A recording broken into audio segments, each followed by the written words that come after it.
Hola de nuevo, bienvenidos, bienvenidas todas, todos y todes. Estamos en este capítulo donde vamos a analizar la segunda parte del libro de las tesis, Antología Feminista. Lo estuvimos revisando también el capítulo pasado, que ya está en Spotify, en Instagram y no recuerdo si en YouTube, creo que sí, pero vamos a chequear. Como siempre somos Camila, Coca, nos falta la Dani, que está descansando, está con vacaciones por hoy. Tenemos este espacio para reflexionar en torno a en qué medida y de qué forma lo personal es político, a partir del análisis de distintas obras, textos, producciones culturales, etcétera, en vistas del feminismo. Como dije, ya esta vez vamos a ver la segunda parte del capítulo de las tesis. Ojalá nos puedan seguir, recomendar, compartir, etcétera, si les gusta, proponernos más contenido también. Tenemos ya planificada esta tercera temporada, pero se pueden seguir agregando y cambiando todo lo que sea necesario. Sí, igual pueden encontrar nuestra calendarización hasta el final de año para que puedan ir programándose si quieren leer algún libro con nosotras, y siempre está la puerta abierta para quienes quieran transmitir con nosotras en estos espacios y bueno, conversar un poco y tratar de dilucidar un poco estas preguntas que después de 3 temporadas no tenemos completamente respondidas, pero esa es la idea, que aparezcan muchas más y que sigamos reflexionando para que también nos movilicemos tanto intelectual como socialmente y personalmente frente nuestro rol social y nuestro rol político en la sociedad, y también a la luz del feminismo, que saben que es siempre nuestro telón de fondo. Por supuesto. Como había dicho la Coca, hoy día vamos a continuar con Antología Feminista de las Tesis, una segunda parte. Ya habíamos comentado un poco sobre quiénes son las tesis, ¿cierto? Un colectivo feminista de Valparaíso, famosa últimamente, ¿cierto?, por la performance Un violador en tu camino. Este es una agrupación de 4 mujeres y que es un colectivo interdisciplinario, y se llama Las Tesis porque toma, ¿cierto?, valga la redundancia, tesis de autoras feministas y las traducen a performances breves y concisas para poder llegar a un público mayor y para poder un poco también comentar en otros lenguajes, ¿cierto?, estas tesis que a veces suelen ser un poco difíciles de leer.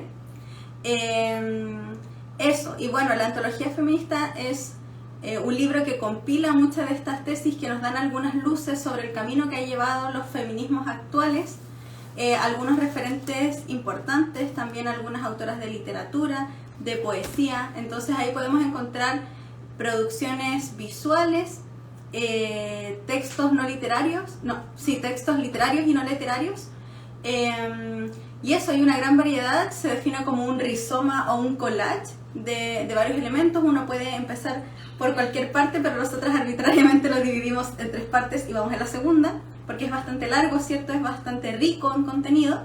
Entonces, eso, hoy día vamos a estar comentando la segunda parte, al igual que la primera vez que comentamos. La primera vez que comentamos este libro, cada uno eligió una tesis en particular y ahondamos un poco más en eso, y es lo que vamos a estar hablando hoy día. Entonces, bueno, los invitamos a los que nos vean ahora y a los que nos estén viendo después a dejar sus comentarios, sus reflexiones. Y eso, empezamos un poco comentando qué nos pareció esta segunda parte del libro. Ya. Creo que, bueno, quizás por la experiencia de haber leído ya la primera parte fue menos engorroso. Hice trampa también porque había un texto entre medio que ya habíamos revisado, que es de la Chimamanda, el Todo debería ser feminista, entonces no lo leí de nuevo, patudamente. Ah, y hay un capítulo nuestro sobre ese libro. Sí, de hecho el primer capítulo de la primera temporada, del primer podcast, de la primera era del feminismo, es ese. Tiene otros también de otras autoras que ya habíamos leído. Yo creo que esa fue una ventaja respecto al anterior, que como comenté en el otro capítulo se me hizo bien difícil, denso, tampoco le puse tanta atención. Ahora igual traté de darle más tiempo. Autoras como la Rita Segato, que ya habíamos leído, otro texto, pero vamos más o menos en la misma línea, entonces fue un poco más fácil llevar el hilo y entender no cómo empezar a leer a una autora nueva, que igual se hace un desafío, tener términos nuevos, conceptos, no es menor que estos son como extractos de obras o no es la obra completa, entonces tampoco es como que tengáis una introducción para empezar a entender a alguien. Puede que sea difícil en algunos casos. De hecho, hay una señora de los libros que no, de los textos que no la terminé de leer porque se me hizo muy difícil, que una autora que escribe en el 1700 y en verdad ya por tiempo solo no le di más tiempo. Pero bien, muy interesante. Creo que no sé si por los no sé si habrá tenido la intención, pero yo siento que tenía un tinte más como histórico quizás que el anterior, que tocaba otros temas, la mayoría de las obras que leí. Así que bien, se me hizo más fácil como comenté. También tiene obras visuales bien entretenidas de ir analizando y no tiene tanta poesía, que es lo que no me gusta tanto. Sí, creo que en esta mitad no hay obras literarias. No. Solo hay textos ensayísticos e imágenes. Sí. A mí se me hizo más difícil que la primera vez, fíjate. Es que encontré que los textos estaban más difíciles de comprender.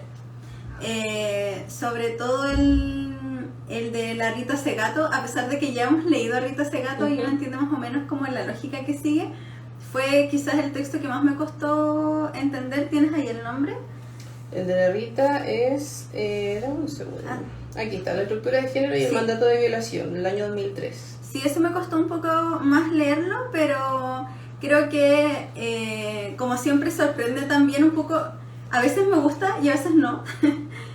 Los saltos históricos que se van dando, o sea, literal, en verdad es un collage. Entonces hay libros, o sea, hay textos bastante diferentes entre uno y otro. Sí. Pasas como, de hecho, en algún momento uno pasa desde uno por ejemplo, de 1978, de lo normal, luego el 2012, sí. Luego el 2008.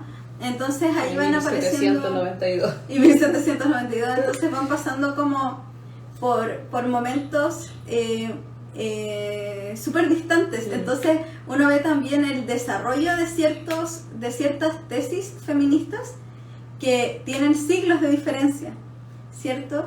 Y que de repente uno puede leer un poco obsoletos, pero es porque hay como que devolverse a mirar el año, sí. Como que uno está leyendo y es como, ya, pero ¿de qué año es esto? Pero sí, sigue siendo súper interesante, sigue siendo entretenido leerlo. Creo que este libro sigue como cumpliendo las expectativas de ser una suerte como de enciclopedia. Sí, totalmente. Tiene como un poco esa lógica para mí porque tiene harto de todo lo que implica, ¿no?, algunas tesis del feminismo. Entonces es una buena entrada también para saber qué es lo que quieres seguir leyendo. Entonces eso está cool. Sí, sigo pensando lo mismo, es como la Biblia, además que enciclopedia. No, enciclopedia. Enciclopedia, que cuando quieres buscar algo vas ahí al índice y lo encuentras. Eso es bueno de seguir tomándolo en algún momento el libro como tal. De nuevo, creo que si en otro contexto lo hubiera comprado, no sé si lo hubiera leído de una, por lo mismo. Es como para ir tomando quizá alguna autora que sea, no sé, que te llame la atención o que querías leer hace tiempo y va a estar aquí. Y también va a estar otra que podría ser interesante y lo dejas pasar. Sí, bueno, ¿con qué empezamos hoy? Además yo creo que empezamos con el texto que elegí yo, que es antes. Bueno, de los textos que estuvimos leyendo, yo elegí comentar hoy día el texto, un capítulo de la historia del feminismo, aunque es un fragmento, de Elena Caffarena, una exponente del feminismo del siglo XX en Chile. Bueno, es un fragmento y este fue escrito en 1952, hace más o menos 70 años, puede ser, y da unas luces súper interesantes. También responde a esto de tengo que volver a mirar el año, y a veces sí. Cuando vuelves a mirar el año dices como, ¿cómo esta persona pensó esto tan anticipadamente? Junto también con las críticas que uno puede hacer a propósito de las lecturas más simples de algunos elementos. Ahora voy a comentar por qué. Pero bueno, Elena Caffarena era abogada, jurista y política que luchó principalmente por la clase obrera y por la emancipación femenina. Vivió casi 100 años. ¡Wow! Sí, murió en el 2003. Y bueno, fue un exponente en la fundación del, no puedo decirlo bien, pero es bueno, es una sigla del movimiento de emancipación de las mujeres de Chile. Esto fue creado en 1935 y principalmente abogó en relación al derecho al voto, ¿no? A propósito de que estaba muy pendiente, ¿no?, del movimiento sufragista inglés. Entonces, de hecho, el texto se llama Un capítulo de la historia del feminismo, las sufragistas ingleses. Entonces, bueno, eso es súper interesante porque en Chile se aprobó el voto femenino en 1949, 47. ¿7 o 9? 7, creo. Sí, más o menos. Casi 10 años después, ¿no? Un poco más de 10 años después de la fundación de esta agrupación. Y algo importante es que durante la década de los 80 su casa se transformó como en una suerte de espacio de reunión de mujeres feministas. Se le llamaban las tertulias sabatinas, un nombre muy del siglo XX, yo diría incluso más del siglo XIX. Sabatinas. Pero las tertulias sabatinas, y también fue un centro de reuniones clandestinas en el periodo de dictadura. Entonces eso fue súper relevante porque siguió siendo un espacio de reunión y un espacio de reflexión y de conversación frente a las injusticias principalmente relacionadas al género, ¿no? Y bueno, el texto es bastante breve, es súper interesante porque primero te lanza como una bomba muy como crucial. Dice, el feminismo es un fenómeno social. Por lo tanto dice que no es accidental, ¿no?, que deviene con la vida y que eso hace que sea inherente frente a lo social. Es algo que va a suceder a pesar de que hayan represiones permanentes en las movilizaciones sociales. Porque es algo, y que yo lo vinculo harto con el concepto de feminismo intuitivo de María Galindo, que tiene que ver con la experiencia, que es algo que va más allá de lo académico, ¿no? Y que tiene que ver con que uno lo vive, uno lo siente, ¿cierto? Y eso hace que sea un fenómeno social en tanto muchas personas viven lo mismo, dialogan sobre eso y se movilizan al respecto. Como en son de respuesta A. Como en son de respuesta A. Entonces, eso es un poco el recorrido que ella hace. Este es un exordio, entonces ella como que introduce su texto con estos párrafos y a la vez como que te incita a reflexionar al respecto. Habla sobre la revolución industrial, sobre cómo la revolución industrial propicia la salida de la mujer del espacio doméstico, pero a un mundo que no se acomoda frente a una mujer dueña de casa, ¿no? Como que solamente se suman las responsabilidades y no hay un acomodo ni laboral ni social frente a eso. O sea, no hay un acomodo en los espacios de trabajo y tampoco en la constitución familiar. Entonces se empiezan a plantear ciertas reivindicaciones, pero aparecen también grupos tradicionales y pseudo-filosóficos que se encargan, ¿no?, de intentar convencernos de que es natural que seamos inferiores y que estemos subordinadas al otro sexo. Y muchas personas descendieron un poco de la lucha feminista a propósito de eso, de no caer en el prejuicio, ¿cierto?, de ser como la reina del hogar, como con todas las repercusiones también sociales que tenía ser parte del movimiento feminista, que nació como un símbolo de combate, pero que no era muy revolucionario porque no intentaba cambiar lo social, sino como integrar a las mujeres en un espacio construido. No se intentaban cambiar las lógicas. Como la lógica de integración versus inclusión. Inclusión, sí. Era más una lógica de integración, que las mujeres se acomodaran a un espacio, pero el espacio también tenía que dar cabida para que ellas estuvieran. Y la principal lucha en ese contexto, todo esto lo dije para decir que la principal lucha en ese contexto fue el derecho a voto, el derecho a decidir en esos espacios. Y bueno, al final, un poco la segunda parte del texto lo que aborda es que después de como obtener el derecho a voto, los grupos de feministas burguesas, que eran las que dirigían estos espacios, empezó a ser un espacio más estéril, como que ya no se veían grandes luchas a futuro, a pesar de que existían pequeños elementos que se identificaron como ciertos caminos a la emancipación que tenían que irse superando o abriendo para que efectivamente hubiera una emancipación de la mujer, como por ejemplo la protección del hogar en términos del cuidado de los hijos, en términos laborales, en términos sociales, un poco poder desenvolverse libremente en el espacio social con todas las limitaciones que antes tenía. Entonces eso es algo que empieza a devenir en que aparezcan, no lo dice ella, pero lo interpretamos como que aparezcan los feminismos, ¿no? Que aparezca una diversidad de luchas más aledañas y que tienen, pero que siguen en el mismo timbre o en la misma tonalidad del feminismo en general, y que tiene que ver con la participación de las mujeres en el espacio democrático y lo que Caffarena señala como la paz, que es algo que vamos a comentar más adelante. Pero ella dice que hay que pensar en la historia, ¿cierto? Como una lucha que se ha ido, que los logros que se han ido logrando es por una lucha constante, y que no se debe perder el foco a pesar de que estemos disgregadas como mujeres, a pesar de que hayan intereses diferentes y luchas diferentes, pero que están bajo un mismo paraguas que tiene que ver con la condición de mujer en un espacio. Y que el ser mujer se ha significado como una condición también en ese espacio. Eso, hablé mucho, perdón, pero eso es un poco el texto de Caffarena. Es súper interesante, a mí me pareció súper entretenido de leer, porque está súper situado en lo sufragista. ¿Sabes qué me pasa con, escuchando ahora tu súper resumen? Estoy muy de acuerdo que lo había leído, fue de los primeros que leí hace casi un mes, así que no me acordaba mucho del texto. En Anne with an E, ¿Ya? Cuando en la serie Anne with an E, cuando están las... ¿quién era? Bueno, las mujeres estas que se juntaban a leer, que eran como la mamá de la amiga de la... estoy pésima, ya, bueno. ¿Qué época era? 1890 y tanto. Pero ahí era como un comité educativo igual. Ya, pero había unas mujeres que se juntaban a leer y eso era como el máximo, igual lo trataban de poner así, era como el máximo hito de libertad, un poco, como tenemos este espacio solo para nosotros. Pero igual era un espacio súper resistente a cambios, por ejemplo, y a remover un poco el status quo. Me pasa que veo un poco como en la caricatura quizá obviamente de la serie y lo que piensan 100 años antes, respecto a estos grupos más acomodados y cuáles son los objetivos para movilizarse. En este caso, por ejemplo, el voto. ¿Y de qué te sirve el voto? Bueno, obviamente es bacán que hayan luchado por eso, pero ¿qué pasa también cuando se logra eso?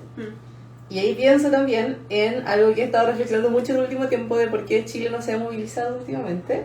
Y una colega me dijo que ella creía, encontré mucha razón, que a veces cuando las luchas como que no se resuelven, pero como que se traspasan a la institucionalidad, es como si estuvieran resueltas. En este caso en Chile, por ejemplo, luego de la revuelta popular de 2019, que haya una solución, una salida a la escritura de una nueva constitución, que sí, muy necesario, obviamente va a probablemente mejorar muchas situaciones, esperemos, pero no es la respuesta a todo, pero sí logra la paz.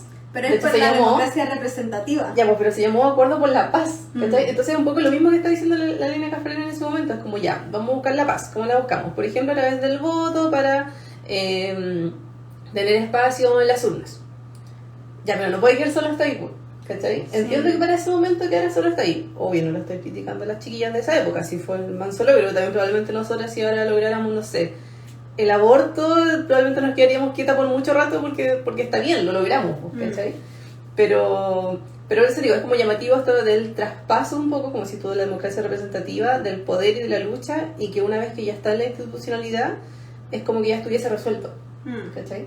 Ahora, obviamente, probablemente siguen otros temas que tienen que ver con la representatividad en los cargos de poder, por ejemplo. Y otros temas. Ahí tú ya estás abordando la pregunta que quería... pero está cool. Ya estábamos ahí hablando un poco sobre una pregunta súper general, pero tiene que ver con... ¿A dónde te vas? Voy para abajo. Me quedo a cargo, ya. Me quedo a cargo del espacio.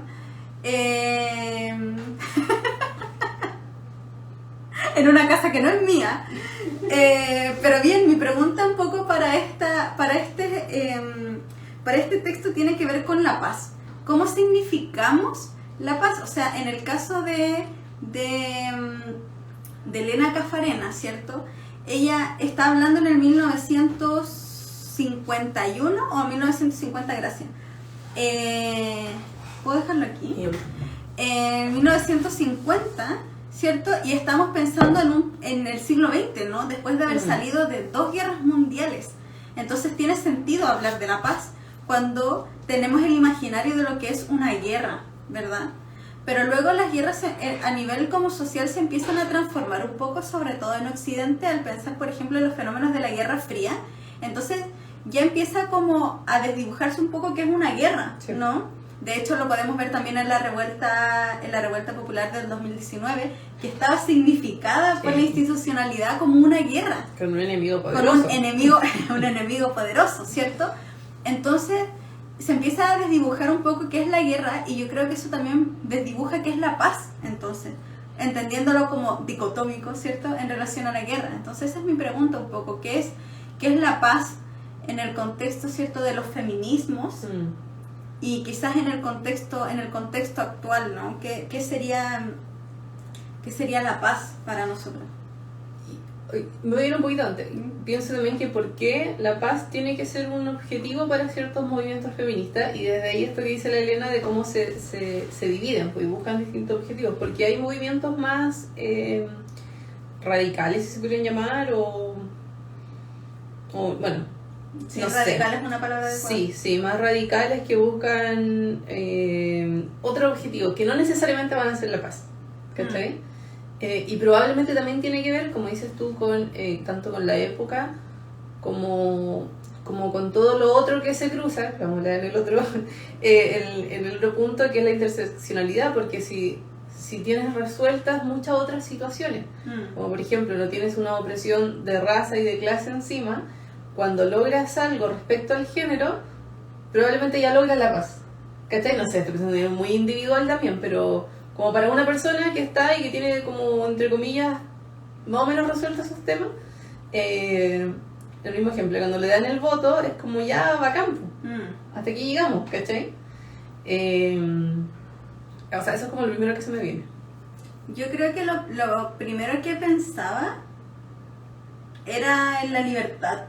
¿Ya? ¿Sí? Como cuando pensaba en la paz, pensaba, por ejemplo, cuando yo me sentiría que estamos en paz socialmente, ¿ya? Y siento que tiene que ver como con hacer las paces. Ya. Creo que había un texto que leímos hace tiempo, no me acuerdo cuál era el texto, pero hablaba como cuál sería una solución para un nuevo contrato social. ¿Y te acuerdas que hablaba de perdonar? Como de perdonar hacia atrás, Pues, o de reivindicar, de como hacer una justicia retrospectiva frente a, por ejemplo, la cantidad de abusos y violaciones a las mujeres y femicidios. Sí. Entonces ahí hablaba qué es lo que necesitamos para hacer un nuevo contrato social, y creo que al menos personalmente para mí todavía no tengo respuesta si sería capaz de apoyar un espacio en el que la solución fuese un borrón y cuenta nueva. No sé cómo es que se llama esa palabra, amnisticio, algo así. Bueno, es una palabra que se utilizaba. ¿Como términos jurídicos? Sí, es como esto de como borrón, como perdonamos hacia atrás y empezamos desde ahora a tener un trato diferente. Ya. O necesitamos una justicia hacia atrás, ¿cierto? Un algo que nos permita también reconciliarnos con nuestra historia. Y creo que para mí la paz, bueno, o sea, sin ir más lejos, hoy día esperando la micro, un tipo pasó y me miró de arriba abajo y me dijo palabras que no quiero como volver a reproducir, pero intimidantes, ¿cierto? En un día en la tarde, en tu barrio, o sea, para mí eso no es la paz. Y estoy hablando de algo súper particular, pero yo sé que es algo que se repite, ¿me entienden? Porque a pesar de que los feminismos están bastante disgregados, y una crítica que se hace al feminismo es que no hay una unificación total que permita, por ejemplo, responder a la pregunta que quieren, ¿no? La típica pregunta de lo combatiente, ¿pero qué es lo que quieren? Pero hay un discurso de la vivencia que es común. O sea, es algo que podemos ver, que de hecho hoy día vi un conversatorio que se estaba haciendo como en una universidad de Estados Unidos, que decía: levántense quienes conocen a alguien que haya sido violentado sexualmente. Casi todos se levantaron. Entonces es algo que está como en los discursos sociales, de la vivencia. Entonces para mí la paz, bueno, es la libertad, ¿no? Es poder sentirse libre en un espacio. Y como tú lo has descrito, es la no violencia. Y la violencia está en todos esos gestos. Uno piensa la violencia quizás en sus expresiones más extremas, por así decirlo, están los feminicidios y los abusos sexuales como en sus términos más graves. Pero también muchos otros gestos, actitudes, frases también son actos de violencia que no nos permiten entonces significar este tiempo como tiempos de paz. Ahora, también creo que sería importante hacer la diferenciación si la paz se va a lograr en un momento posterior a como un pic de violencia, ¿cachai? Como, ¿esta será la paz? O entendemos que llevamos toda la historia de la humanidad y sobre todo después de la colonización de mucha violencia, ¿cachai? En todos estos actos, incluso en la constitución de la familia, ¿cachai? Como desde lo más simbólico hasta lo, no sé, en lo institucional, en todos los espacios hay violencia. Pero eso que tú dices, siento que es como, también es la significación de la violencia, porque mi tía siempre me dice, antes no se veía tanto, sí, tanto de algo, ¿no? Como antes los tiempos eran más sanos, ¿cierto? Sí. Antes no se veían tantas cosas malas. Y yo me pregunto, efectivamente, ¿es que no se veían o que es que la gente está más violenta o es que en realidad estamos abriendo los ojos frente a cosas que antes no se significaban como violentas? Yo estoy en una lectura conjunta de La Casa de los Espíritus de Isabel Allende y hay un momento súper crucial que nos hizo reflexionar muchísimo, de hecho, en la lectura, que la protagonista, ¿cierto?, patrona de un latifundio, le hablaba a las campesinas, ¿no?, que no tenían que dejar que sus esposos les pegaran. Y ellas como que la miraban así como tímidas, así como, ¿qué me está diciendo esta persona? Como, si es obvio que me tiene que pegar porque eso significa que me quiere, que soy parte como de su espacio, y decían como, ¿cuándo se ha visto? Sí. Que no le peguen, y te produce como mucha como perplejidad, pero eso significa que antes no hubiera violencia. No, significa que no era significado como violencia, y sobre todo no era significado como violencia de género.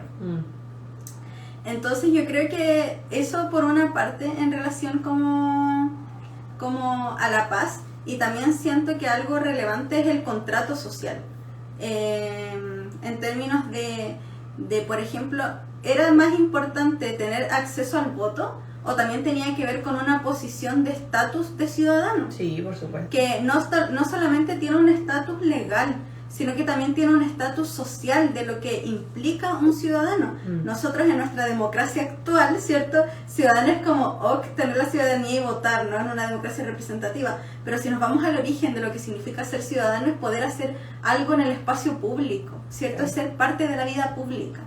Y en términos de ser o no ser ciudadano, o tener acceso al voto, era relevante también en la significación social que uno tiene en el espacio, de poder decir y de poder hacer, de no ser, por ejemplo, mirado en menos, por decir algo, por ser mujer. O sea, eso tú tenés con eso todas las de perder, porque es algo que uno no puede cambiar, ¿cierto? Que de hecho, en términos más como filosóficos, como estás ahí describiendo tú, la Hannah Arendt, cuando habla del espacio público, habla de las diferencias que hay, no solo por el estar o pertenecer al espacio público, que se puede llevar incluso al voto, que es como la participación en las urnas, que dice que también siempre van a haber diferencias respecto a distintas situaciones. Nosotros lo leímos a propósito en su momento de la migración o del género o de la edad incluso, que no solo por estar o aparecer de cierta forma en el espacio público también va a tener asegurada la participación, ¿cachai? Que es que solo con tener voz tú puedes tener, claro, todo un discurso, pero si te va a escuchar de la misma forma que a la otra persona que tiene más años que tú, por ejemplo, o que está vestida de una forma más seria incluso, o simplemente, obviamente, que es hombre, ¿cachai? Y desde ahí, ¿cuáles son las formas de ejercer esa ciudadanía?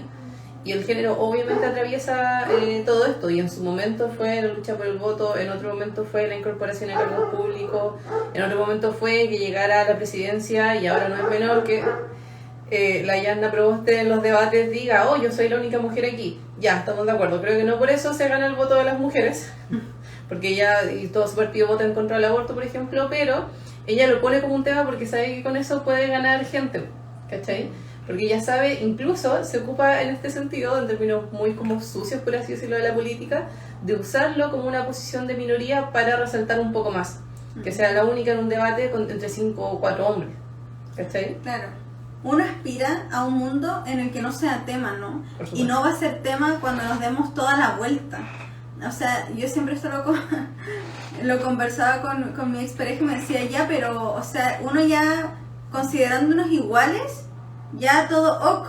Sí. Y es como, no, o sea, hay que dar toda una vuelta para que lleguemos a que nos consideremos iguales y que efectivamente en lo social seamos iguales, que no es lo mismo y que es dialéctico el ser considerado socialmente y que existan garantías sociales y legales para eso. Entonces primero hay que dar una vuelta, ¿no? Primero hay que evidenciar la diferencia para hacer algo efectivo al respecto. Y para mí eso es fundamental, el contrato social, ¿no? Porque sí, en un mundo de la posverdad, ¿cierto? Y el de mi opinión, aunque sea homofóbica, aunque sea machista, aunque sea misógina, vale. Y es como, ya, ok, estamos como en un mundo social, ¿cierto? En el que actualmente eso está súper naturalizado, ¿cierto? Sí. Que cualquiera puede decir cualquier cosa a pesar de que es ofensivo. Y cuando no, ¿cierto? Se ha catalogado a la nueva generación como la generación de cristal. Y es como, no sé, para mí es lo menos cristal que hay, ¿no? Sí. Es la más resistente porque se atreve a decir algo frente a esa como injusticia. Entonces, claro, no va a ser tema cuando efectivamente no hayan diferencias de género o de sexo en ciertos cargos, ¿cierto? Cuando no sea producto del azar, ¿no? Porque no es azar, lamentablemente no es azar. Por supuesto que no. Hay mucho que seguir luchando en eso, aún en todos los espacios, no solo en lo institucional, pero votando también. Pero sí, claro. Bueno, y la segunda pregunta que teníamos para eso, que sirve como para introducir el texto que tú elegiste, Coca, tiene que ver un poco con esta como crítica que hace Elena Caffarena frente a lo burgués, ¿cierto? Al feminismo burgués, que frente a que su lucha máxima tenía que ver con el voto, luego se ve estancado, ¿no? Como, ¿y ahora qué? Y se disgregan en lo que ahora podríamos comprender como los feminismos, y que lo podemos leer a la luz del término de interseccionalidad, que vas a comentar tú un poco, ¿no? Sí, yo voy a hablar del texto. Espérame. Aquí la Coti dijo, sí, Yasna habló mucho de eso en el debate de esta semana. Sí, es verdad. Yo ni sabía que había debate, después que lo vi. Y de verdad que a cada rato lo sacaba como frases, y como soy la única mujer presente, es como Yasna, ¿verdad? Que soy la única mujer, pero no eso te va a servir como argumento para todos. Sigue siendo de la DC. ¿Te acuerdas que una vez en un espacio universitario estuvimos hablando y nos hicimos la pregunta de si todos los espacios de mujeres eran feministas? Bueno. Y llegamos a la conclusión de que no toda mujer es feminista solo por ser mujer y por vivir un poco las condiciones o las injusticias, ¿no? Que tienen que ver con el patriarcado y con el machismo. De hecho, en el texto aquí de Caffarena decía, ¿no?, que muchas sufragistas inglesas eran de hecho familiares de los políticos que trataban, ¿cierto?, de combatirlas. Sí. Y también muchas veces nos encontramos discutiendo con otras mujeres frente a sistemas opresivos que nos afectan a todas, ¿cierto? Entonces, no toda mujer es feminista. Y yo creo que en ese aspecto Yasna es un ejemplo de eso, ¿no? No siempre cuando votamos por mujeres votamos por feminismo, y eso yo creo que hay que tenerlo bastante claro a la hora como de discutir al respecto. Sí, es verdad. Estaba pensando en otra cosa, se me fue. Ya, yo voy a hablar... ahora sí. La Dani iba a hablar del texto Contra los hijos de la Lina Meruane, que muy, muy recomendado, no lo vamos a abordar con tanto detalle en este momento, pero por ejemplo habla respecto a eso, como la maternidad en sí misma muchas veces es un tema controversial, por así decirlo, y de presión social entre mujeres. ¿Cachai? Y la Lina Meruane dice, es una autora chilena, dice, a veces cuando más presionada me siento, que me dice, oye, pero ¿cuándo voy a ser mamá? No sé qué, que se está pasando el tren, todas esas frases, es de mujeres que lo están pasando súper mal siendo mamá. ¿Cachai? Ya, bueno, pero ahí ella es un análisis del castigo social sí, frente a la mujer no madre. Sí. Entonces ahí también tiene que ver como con otras lógicas y el castigo a la mujer, si sí. podríamos ponerle como ese nombre, se ve en ese texto y también lo podemos ver en el texto de Rita Segato, sí. En el discurso de la estructura de la violación también está presente la justificación del castigo de la mujer que quiere ser más de lo que es su lugar. Sí. Entonces igual es interesante que se repita en distintos discursos también esa lógica del como devuélvete a tu podio, como vuelve a la forma humilde que perteneces, ¿cierto? Es verdad. Sí, es interesante igual eso de la maternidad y de las luchas como entre las mismas mujeres que igual estamos oprimidas por los mismos sistemas. Exacto. Y como por ejemplo la Yasna, estoy hablando de Hoy la día Yasna, parece que el capítulo picada. de hoy es pelando a Yasna Proboste. Ella habla de, claro, ser la única mujer, pero por ejemplo, la última votación por el aborto, que fue cuando se rechazó legislar, creo que fue lo último que hubo, que se trabajó en el Congreso, la votación era o sea, las votaciones en contra eran tanto de hombres como de mujeres. Muchas mujeres del partido de la DC como de la Yasna fueron las que votaban en contra, entonces como, ya, no siempre te va a servir como argumento el que sea solo mujer. Yasna. Ya, basta. Ya. Dale con el capítulo que elegiste tú. Colonialidad y género. La escribió en el año 2008 la María Lugones, que es una filósofa argentina. Es muy interesante leer filosofía latinoamericana. ¿Te parece? Me encanta. Hay varias autoras argentinas en este libro. Hoy sí, pero es que Argentina, deberíamos ir allá. Argentina tiene harto desarrollo científico desde la ciencia social, harto desarrollo teórico, bueno, tiene universidades muy bacanas también, y de psicoanálisis. Y de psicoanálisis. También están los exponentes más importantes de este momento, así como los más actualizados en infancia y en otra área, en Argentina. Hay que copiarle harto ahí a los hermanos argentinos. Y por eso digo, no es menor que sea una filósofa latinoamericana, obviamente, que habla del tema de colonialidad, a propósito de examinar cómo se cruzan distintos análisis para estudiar el género. En este caso, la colonialidad ella piensa en las categorías de género, raza, clase y sexualidad como formas de analizar cualquier situación social, por así decirlo. Y desde ahí ir viendo cómo nuestra historia como latinoamericanos, bueno, en realidad como toda América, pero como latinoamericanos, tiene un quiebre muy importante. Primero que todo porque desde la colonización hacia atrás se borró toda la historia, hay mucho que todavía no sabemos, pero sí desde ahí en adelante lo que se sabe es que cambió mucho todo lo que había porque hubo una imposición de un modelo, de un lenguaje, de la religión, de formas de ser, incluso de formas de organizar la familia, y desde ahí la imposición también a muchas tribus, clanes y pueblos nativos que no necesariamente se organizaban en el género binario, por ejemplo, no necesariamente se organizaban en familias heteronormadas, o sea, con el papá, la mamá y los hijos, y que sí es una forma de lograr el éxito de la imposición europea, de su modelo, de su forma de vivir, de todo, fue incluso cambiando esto que uno piensa que es tan como natural, por así decirlo, que son las estructuras básicas, o como diría la Constitución, la unidad, ¿cómo se llama? Unidad básica de la sociedad y la familia. Ya, hasta esos niveles obviamente vienen desde ahí. Y por eso digo que hubo un quiebre en la historia, porque previo no necesariamente se sabe tanto. Se está estudiando en algunos pueblos o personas que también quedaron vivas porque los mataron a todos, como era la organización social, sexual, si es que existía también, previo a la colonialidad.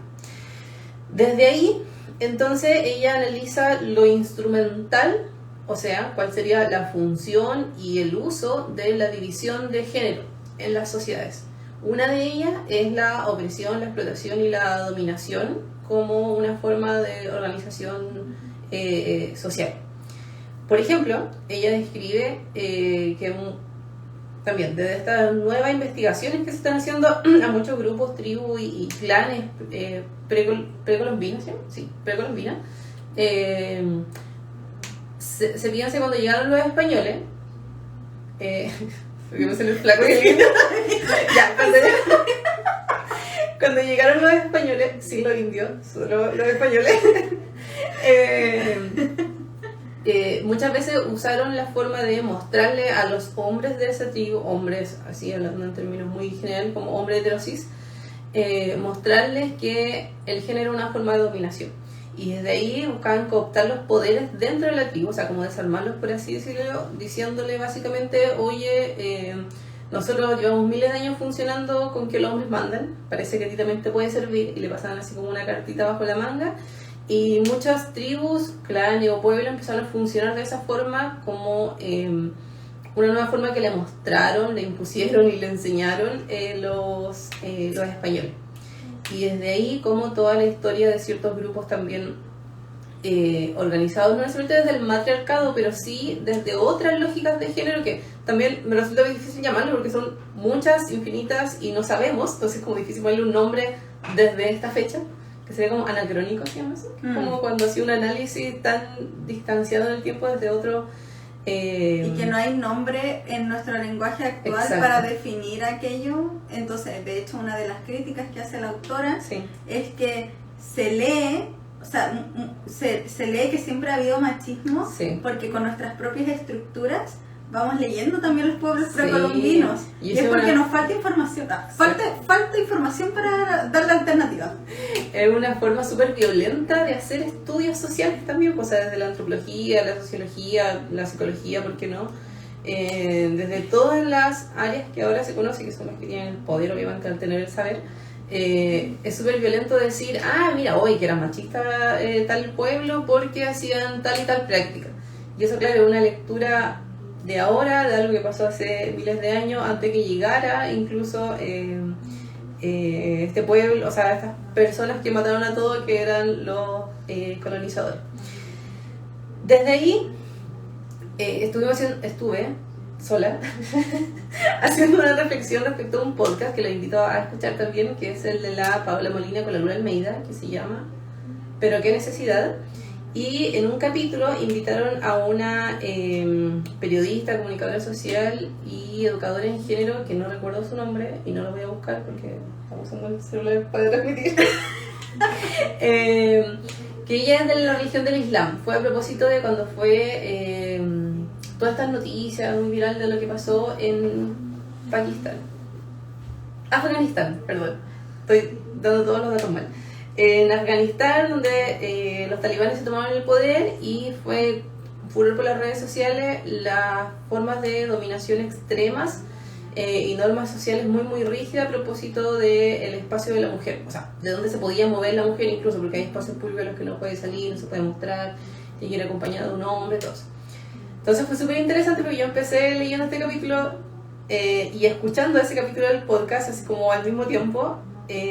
Y la chiquilla esta comentaba cosas tan desde la misma lógica como no leerlo violentamente desde acá, sino conocer la realidad, y decía que muchas de las prácticas, por ejemplo, que los pueblos extremistas como los talibanes, que sí, son pueblos extremistas, no los voy a defender en ninguna ocasión, tiene que ver con cómo cuando ellos fueron invadidos, por ejemplo, después de la Guerra Fría, después del 2001, que los estadounidenses se fueron a tomar allá todos los espacios con intereses económicos, pasa que todos los pueblos en general y los países, cuando viene un invasor, se vuelve más nacionalista o defiende mucho más sus creencias, sus valores o su religión, por ejemplo.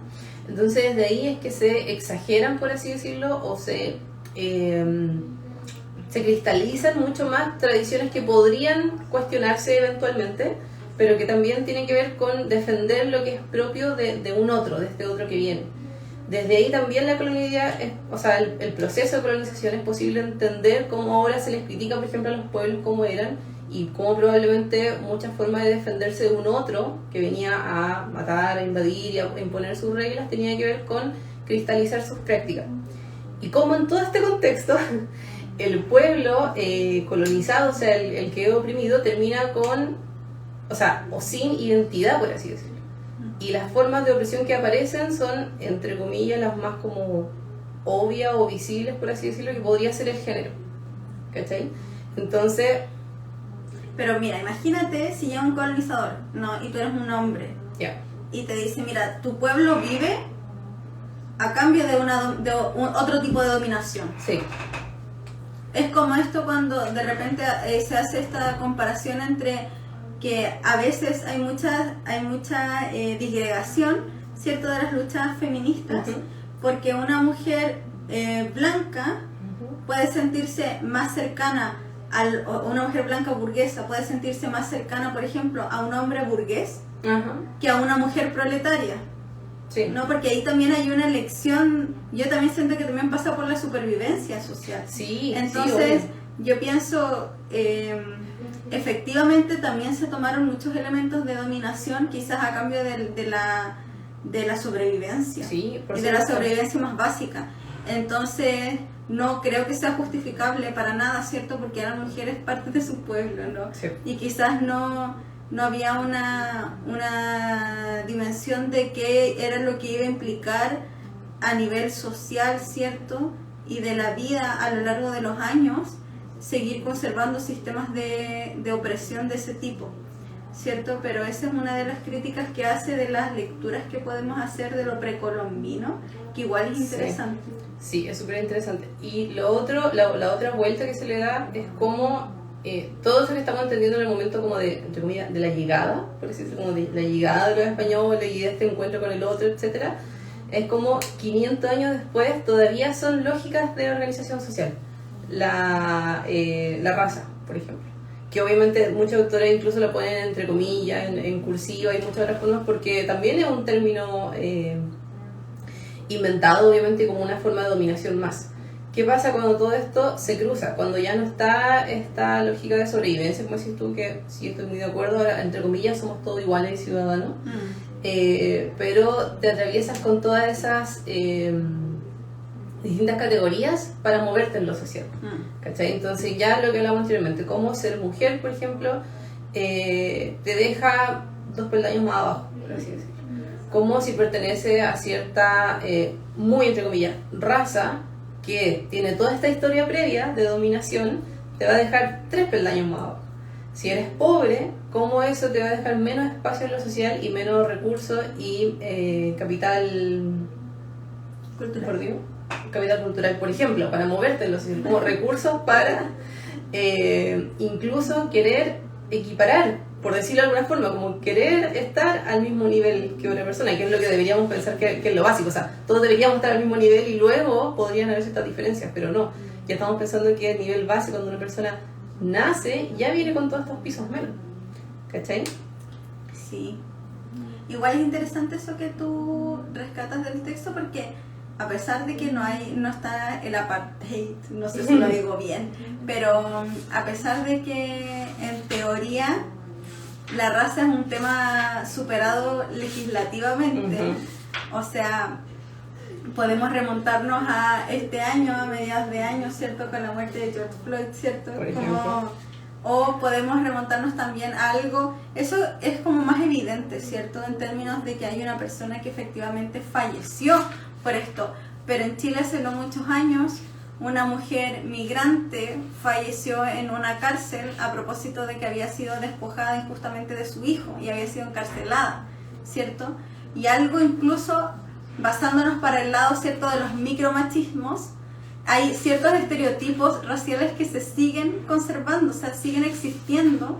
Por ejemplo, en los diarios siguen existiendo estos como anuncios de prostitución, como chica guapa, sí, no sé dónde, y a propósito de algunos años empezó a aparecer venezolana, chica colombiana, y es como hay un fetichismo también en torno a eso, y de hecho este texto habla sobre cómo la figura del hombre negro habla sobre la agresividad, sí, y se hipersexualiza la figura de la mujer negra, también, y que también tiene que ver con lógicas de dominación que veníamos viendo en varios capítulos anteriores, como en la violación del cuerpo de la mujer, en la invasión del cuerpo de la mujer, creo que fue en la guerra contra las mujeres, sí, de la Rita Segato. Sí. Es interesante igual eso.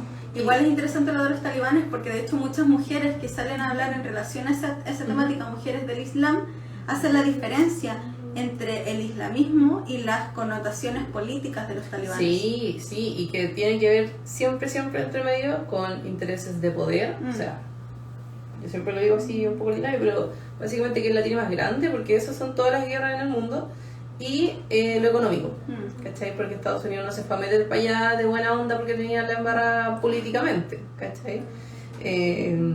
Bueno, todas las teorías que pueden haber alrededor de lo que pasa en el Medio Oriente, pero... Siempre el problema es Estados Unidos. Sí.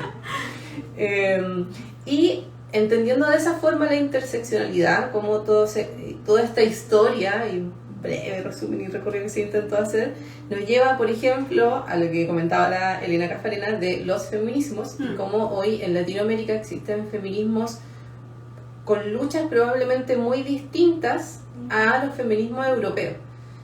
Y ya, voy a tratar de no decir que una es más válida que otra, pero sí, obviamente, desde la postura, una forma de explicarlo súper en simple es como, oye, está bien que tú estés luchando por X cosa en Europa porque allá tenéis resuelto todos estos temas, pero acá, por ejemplo, tenemos una historia de saqueo y de violación, o sea, estoy hablando de abuso sexual sistemático y reiterado como una forma de guerra y de dominación que lo hicieron los colonizadores, y que probablemente sigue siendo una forma validada hasta hoy. Por ejemplo, cuando hablábamos de los tipos de violencia, ¿cachai? Como la violación sexual, y eso también lo hablamos en un capítulo de la Virginia Despentes, se asume y se usa hasta el día de hoy como una forma de dominación sobre, casualmente, mujeres, personas con vagina, no, o sea, es una forma... O de cuerpos feminizados. De cuerpos feminizados también. Fue una forma de guerra, fue una forma de dominación para tener los recursos económicos de todo un continente, y sigue siendo una forma de estructura social y de relación hasta sexoafectiva hasta el día de hoy, ¿cachai? Entonces hasta ahí llega, no es solamente que pensemos en la historia de 500 años atrás, sino cómo todo eso repercute en los cuerpos de hoy, y cómo, por ejemplo, a una mujer indígena se le sigue negando muchos de sus derechos. Por ejemplo, a nivel de salud pública, a nivel sexual y reproductivo, las políticas están muy lejos, no porque haya malos profesionales, sino porque las políticas son son basadas en la ciencia occidental, que el médico es el que dice todo, y es un solo saber. Y, por ejemplo, no es posible integrar la sabiduría ancestral en partos, por ejemplo, ¿cachai? O sea, estoy pensando solamente en algo como muy gráfico, que hace muy poco, quizás 4 o 5 años, que se le permite a la mujer llevarse la placenta. Y no es un dato cualquiera, eso tiene que ver con una cosmovisión, o sea, con tu forma de entender la vida, el nacimiento y esta llegada de esta persona en un parto, que ha sido violentado durante todo este tiempo porque la ciencia dice que no es necesario. ¿Cachai? Y así, la ciencia occidental dice que no es necesario con el método científico. Y así muchas otras incidencias, o sea, podemos pensar en miles de ejemplos, pero tiene que ver con lo cotidiano hasta el día de hoy, no solamente en la violencia del hombre sobre la mujer, que sí, sino también en la violencia institucional. Por ejemplo, en los servicios de salud, por ejemplo, en la disposición de otros idiomas en los servicios públicos, y así, infinitamente. No menor que la Constitución sea paritaria y tenga escaños reservados para pueblo originario. No fue algo que todos los chilenos estuviesen de acuerdo y salió casi automático. Se luchó. De hecho, todavía hay polémica al respecto. Y claro, y sigue habiendo, porque insisto, yo creo que es lo mínimo, o sea, que 12 personas, pues son solo 12 o 14 escaños reservados, que estén representando uno por pueblo, en algunos casos donde los pueblos han sido muy invisibilizados, que no estuvieron incluidos, por ejemplo, los pueblos afrodescendientes. O sea, todo el norte de Chile tiene mucha población afrodescendiente que no fue incluida porque no se consideró como un pueblo originario, entre comillas, y siguen invisibilizados en un proceso tan importante. Sí, es interesante eso. Son interesantes esos elementos porque me acuerdo la otra vez cuando hablábamos de los carteles para las marchas. Sí. Y que decía como un sinfín de apellidos al feminismo, como el cambio será, y despliegue de listas, ¿cierto? Como ayúdame con los nombres, porfa, que no lo sé. Bueno, antipatriarcal, antirracista, antiespecista, todos los antis posibles, pero no tiene que ver con con esta pretensión y a veces exigencia poco fundada que se le hace al feminismo de solucionar todos los males sociales, sino que también tiene que ver con comprender que es una red de significados y de discursos que nos atraviesan. Entonces hay que evidenciarlos porque, como tú decías, hay escalones como de menos. Y hay que evidenciarlos para dar cuenta de que es así, ¿no? Para algunas personas, porque también da cuenta no solo de la diversidad de personas, sino que también de la diversidad de opresiones que sujetan a las personas y que el género es una de ellas. Y de hecho se ha conceptualizado que es una como de las más ancestrales, aparentemente, junto con la racial. Entonces tiene sentido que hablemos de la colonialidad y del género en alguna medida, porque de hecho la invasión a los cuerpos de las mujeres creo que es uno de los elementos que más ha determinado nuestra historia de conquista en América Latina, ¿cierto? Y la hipersexualización, ¿cierto?, de la mujer indígena, de la violación sistemática como una forma de arrasar con la herencia genética y cultural de un pueblo. Y ahí están puestos nuestros cuerpos, ¿cierto?, y nuestras vivencias. Entonces eso es interesante como dialogarlo, y creo que siempre es una discusión también esto de mirar hacia atrás y decir, bueno, esas mujeres no son tú, ¿no? No eres tú esas mujeres, no eres tú la que ha pasado por eso. Yo puedo decir que tengo herencia mapuche a pesar de no estar registrada como parte de ese pueblo actualmente, ¿cierto? No tener una herencia directa, pero es parte de una historia. Y como bien sabemos, cuando la historia se olvida, se repite. Y creo que un poco para ir cerrando y respondiendo como a nuestra pregunta de siempre, de en qué medida y de qué manera lo personal es político, creo que uno de los elementos principales es cómo confluye aquello que en las teorías de género se ha denominado como micromachismos con la historia. Creo que eso es relevante porque, por ejemplo, tú dices algo súper puntual en relación como a la placenta, y es algo súper coyuntural, que pasa en un momento específico a propósito de ciertos argumentos por el movimiento de ciertas personas, ¿cierto? Pero que si uno amplía la mirada, tiene que ver con elementos de la soberanía sobre el propio cuerpo, ¿cierto? Tiene que ver sobre la maternidad, tiene que ver sobre la validación de otros saberes. La validación de otros saberes tiene que ver también con la cosmovisión, ¿cierto? Con otros tipos de ciencia, tiene que ver con la noción que uno tiene del cuerpo. Entonces, es mucho más. Y todos estos discursos que estamos mencionando a propósito de un hecho puntual tienen una historia determinada que ciertamente en nuestro caso está atravesado por el género, y evidenciarlo siento que es antes pensaba que era una deuda. Yo antes sentía que mirar hacia atrás esa historia de dominación, ¿cierto?, y también obviamente interseccional, era como una deuda, como de yo necesito saber la historia como quien sabe su árbol genealógico, ¿cachai? Y ahora siento que más que una deuda, ha transitado a ser como un deber, de sentirlo como un deber social, como una responsabilidad, y se ha transformado, yo creo, un poco como en un deseo de poder hacer más coherente, de poder vivir en mayor como, no sé si armonía, porque es un poco una guerra, ¿no? Es un poco un combate, pero sí un poco más conectada con las que precedieron y también con las que vienen, ¿no? Y con las que tenemos al lado, y con nuestras dos amigas que están ahí atrás. Y desde ahí lo político es considerar todo esto en cualquier lucha, porque si no también sería invisibilizar e incluso limitar los avances cuando te propones algo. Esta pregunta que tú hacías, que es muy crítica para cualquier movimiento, con el movimiento estudiantil, con el movimiento obrero, ahora con el movimiento feminista, es como ya, pero ¿qué quieren? Como, ¿qué les podemos dar? ¿Con qué van a terminarse las movilizaciones? Claro, ¿cuál va a ser su petitorio? No todo es así tan lineal, hay momentos que sí, otros que no.